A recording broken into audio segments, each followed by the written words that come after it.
Hello mga kasolid, this is my videos for today. Dadalaw tayo ngayon sa isang kaibigan na may sakit. Wala na kasing nag-aalaga sa kanya. So dadala natin siya ng pagkain para sa kanya. Kasi wala nang nag-aalaga sa kanya. Kaibigan ko yun, kababata ko. Bali papasyalan ko lang. Papasyalan ko lang ngayon. Ngayon binabati ako. Dito kasi ako sa lugar namin nung kinalakihan ko ba. Dito ako ngayon na piyestang patay. Kaya dadalawin ko na rin yung kababata naming may sakit. Stroke siya na wala nang nag-aalaga. Dadalang ko siya ng konting makakain.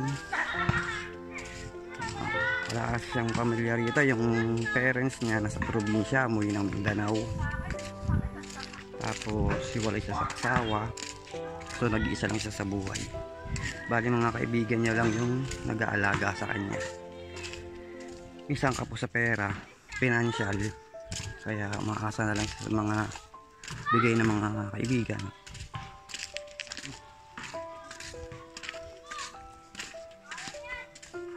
Samahan niyo ako mga kasolid. Pasya lang siya. Kapakilala ko sa inyo siya mamaya. Si Marvin. Hello guys, papakita ko sa inyo yung lugar nung sabi kong pupuntahan natin na kaibigan. Bali halos liblib na lugar na siya. Ito siya. Yan yung lugar papunta sa kanila. Yan. Wala may daanan naman. Talagang liblib siya. Yan.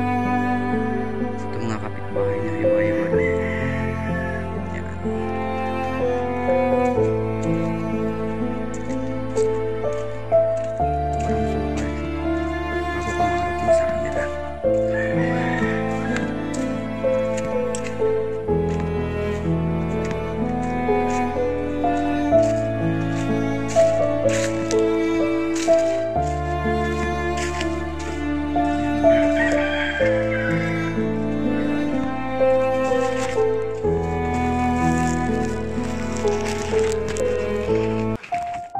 Hello mga kasolid, andito na po ulit tayo ngayon sa sinasabi kong kaibigan ko na tinulungan natin, na pinuntahan natin, pinasyalan pala, kababata ko, best friend ko na may sakit siya.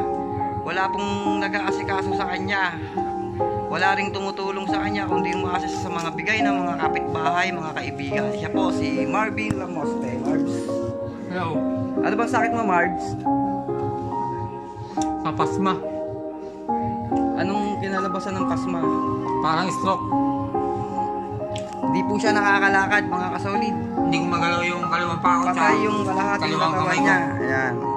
May saklay siya, bigay din ng kapitbahay. Ayan po, pero hindi rin niya po magamit. Kasi dapat ang kailangan ko tungkod. Tsaka wheelchair.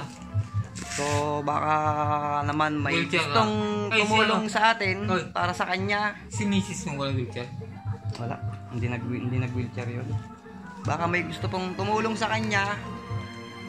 Chat nyo lang po ako. Kasi wala akong wheelchair. Botohan ng Lunes, hindi siya nakaboto. Hindi rin siya nakapunta ng sementeryo para dumalaw sa mga mahal niya sa buhay na namayapa dahil nga sa kalagayan niya yan. Nag-iisa lang po siya, walang nag-aasikaso sa kanya rito. Yan, mga bigay po ng kapitbahay niya yan, mga kaibigan, mga nakakaalala, para lang magkaroon siya. Binigyan siya ng radyo. Yan, nakikonnect lang siya ng kuryente. Ayan po. Sabi mo ano? Yan, nakikonnect lang. Sabi mo ito.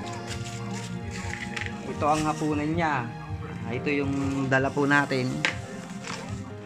Kaning, ulam niya, konting biskuit, kape.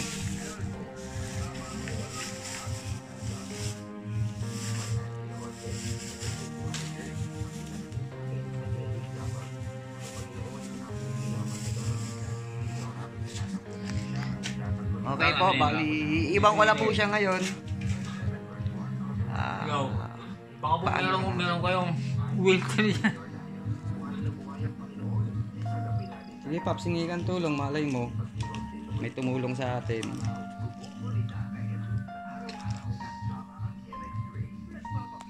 Ano to lang? Gulay yan, gulay. Ah. Hindi pa ako konting tulong. Baka may mga sira-sira yung wheelchair.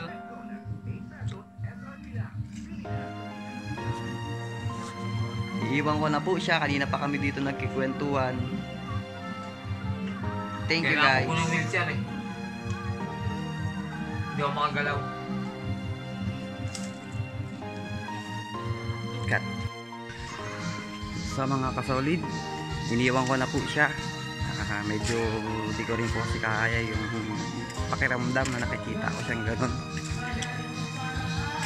Kaibigan natin si Marvin. Sobrang kawawa po talaga. Eh madalang naman kasi ako pumunta rin dito. Papasyal-pasyal lang ako every week.